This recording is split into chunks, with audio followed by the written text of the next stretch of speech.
U nedelju 21. maja uoči Sivačke seoske slave održana je 4. fijakerijada, odnosno parada zaprega i jahača. Program je počeo u 12 časova, kada je 10 jahača i oko 15 do 20 fijakera pošlo od Stare Ciglane i prošlo kroz glavnu ulicu do okretnice za autobuse u Novom Sivcu. Veliki broj okupljene dece, kao i starijih meštana, aplaudirali su prelepim konjima, posebno odevenim jahačima i ljudima koji su sedeli u predivno okićenim fijakerima, a koji su prodefilovali glavnom ulicom.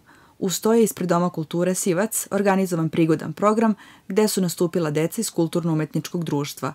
Sekretar mesne zajednice Sivac, Milenko Rajić, pozvao je građane da danas dođu u Sveto-Nikolajevski hram, kada će večernje bogosluženje na dan hramovne slave služiti njegovo preosveštenstvo, episkop Bački gospodin dr. Irinej i njegovo preosveštenstvo, episkop Mohački gospodin Damaskin.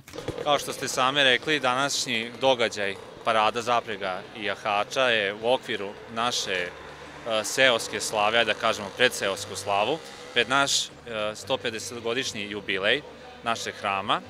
Danas smo imali priliku, to jest danas su građani imali priliku da vide paradu zaprega i jahača u saradnji sa konjičkim klubom, sa Domom kulture Sivac. Imali smo prigodni program u pauzi dok su zaprege napravile krug.